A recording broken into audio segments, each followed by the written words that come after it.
Thank you, Mr. Uday.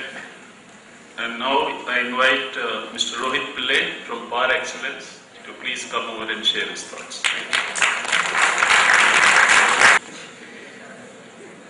We are running short of time, so I shall keep it concise. Young people, I don't presume to even know the challenges that you're going to face. It would be arrogance on my part. I had no clue that this is what the world was going to be when I was your age. And I'm sure when you are my age, you will be standing in front of some audience and saying the same thing. We have heard the old cliche, change is the only constant. I think you should come to peace with that somehow or the other. Because you really have no clue the way the world changes, and it happens so rapidly. What we can do is to develop an innovative or a flexible attitude. And that is why it was not enough for IQ, they had to go to EQ, and now they are pushing SQ. Of course, let me be very honest, I'm a trainer, I end up with the actual employees, and I can tell you that a major part of why companies push EQ and SQ and stuff and all that is to retain employees without having to pay them more. That is fine. There is a limit to how much you can pay somebody. Princeton University just recently has concluded a study, and they found out that you cannot motivate a person with money more than $75,000 a year. That is the point apparently at which the old argument that you cannot buy happiness is true. Till that point, if you cannot buy happiness, you didn't know where to shop. But after you get $75,000 a year, apparently you need deeper emotional connectedness. You need to feel that your life is of some value to yourself, to your colleagues, to your societies. You are all going to be leading terribly busy lives. The 8-hour workday is now part of mythology. Please do not expect to be leading 8-hour workdays. All of you will be working a lot. So whether you like it or not, 5 days or 6 days, your colleagues, your workplace is going to be your samaj. Your samaj is not, your society is not what you will come home to. You will come home to and you will barely have time to check on what your kids are doing, and if you are lucky, have a fight with your spouse. Your samaj is going to be, your society is going to be where you work. Now if you don't find some method, some way of making that a pleasant experience, you are going to make your life pretty miserable. The amount of time we all have is the same, 86,400 seconds a day. So how come some people are more successful, some people are less successful? The answer in India, in ancient India, the answer was a very simple one. You have to raise your intensity. By raising your inner intensity, you become more efficient, you become more effective. That is the whole point and purpose of yoga. Yoga is not about running away to the Himalayas, though I wouldn't be too quick to condemn people who do that. I met the people who are in the Himalayas. You couldn't do that. They have no clothes, they don't eat any food. We should not be so quick to think that, oh, they are escapists. They are capable of doing abnormal things, extraordinary things. But yoga is fundamentally from the word yug, to unite, to join. It is about connectedness. You to yourself first, most important. Then to family, then to society, then to the world. That is yoga. There is an old definition of yoga which some of you may have or may not have heard. It is said, yoga karmaneshu kaushalya. Yoga is anything that is skillful action. Jahan bhi karam kushalta se karte ho, use yog kehte hain. Yoga karmaneshu kaushalya. Now what does one do? How does one make of one's work a yoga. You need two things. You need yama and niyama. These are part of the Ashtanga school of yoga. I am a practicing yogi myself. I don't look like one. But I am. I have a meditational circle too. Whether we like it or not, we are now one civilization. Just look. Yes? Yes. We don't have to be one culture. I can make this speech just as well in a dhoti, but 90% credibility would go down.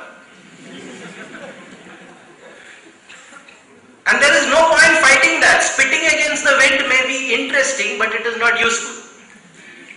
This is the norm today. So fine, we don't have to accept that norm. Many people make the point that we are too driven by Western notions of what constitutes management intelligence. I agree. We are the first country in the world to have what was called Niti Shastras.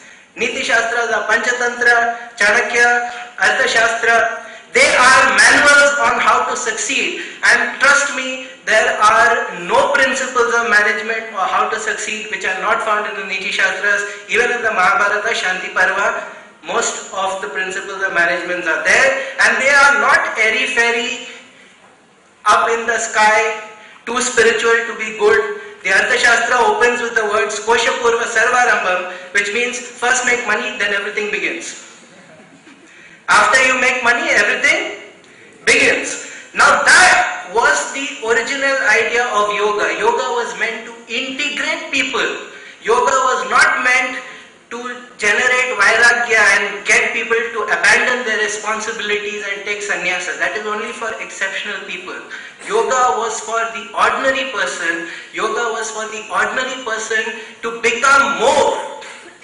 And the two factors that were needed were yama and niyama. Yama means restraint, niyama means discipline. But at a deeper level, yama means what are your values? What are going to be your personal values? How are you going to live life? And niyama means your discipline. What is your routine? You have to ask yourself these two questions. You have to answer these two questions. I cannot, because this is a unique process for each and every individual. You have to answer these two questions. What are my values? What is my discipline? Then you become an integrated person.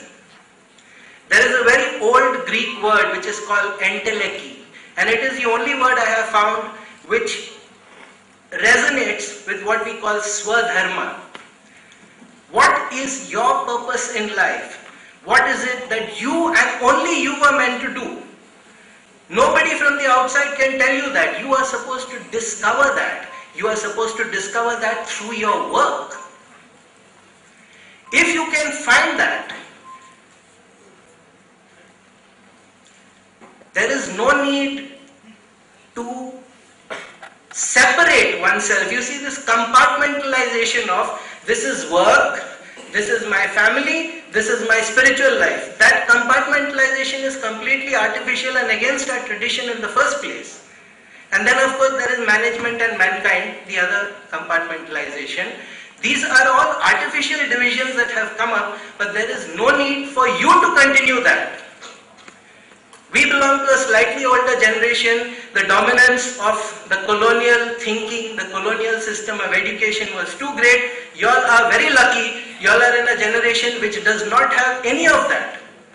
So something unique, independent, creative, as he said, is expected from you.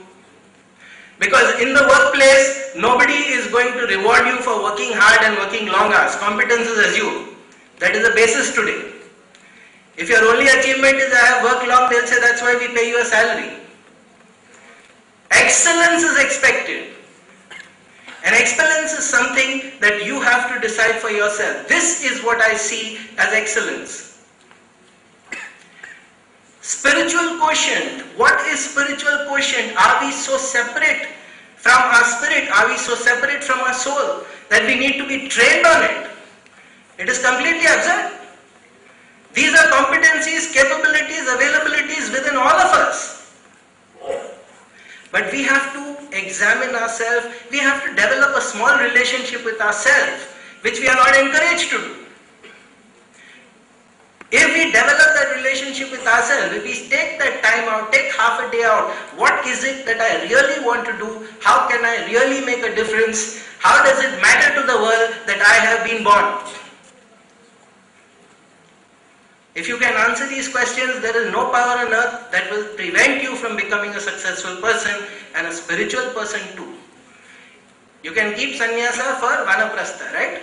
After retirement. Though my suggestion is, please do some meditation every day. 20 minutes is enough. It is the best investment that you can ever make into your own self. Try it 1 month. After that, I don't need to sell it to you anymore. So spiritual quotient, it is not something that will take you away from your success. It is not something that will take you away from your position or your status. That was never the idea in India. Nobody had to abandon anything. We are an inclusive country. We are not an exclusive country. We do not exclude, we include. Spirituality was just the substratum, it was just the foundation on which the rest of success used to be built. Please have an Indian way of succeeding. We do not need to imitate Western methodologies of succeeding, which is what more or less everybody has been saying. Let us have an Indian way of succeeding. Right up to the time of the Mughals, we were always the richest country in the world. We seem to be well on track, but given the social problems and the sheer poverty, we should not be content that we have some aspects or some people in society succeeding and the rest of them are all consigned to the dustbin. That is not acceptable. It should not be acceptable. And the hope is now that we do not have any colonial baggage and we have such institutes and we have such young people who seem to be far, far brighter and capable and ambitious. We really hope that there is something worthwhile emerging from India. And I do not know which of you wishes to be the person leading that, facilitating that, catalyzing that, but surely there must be somebody. There must be somebody. I will not take up any more time.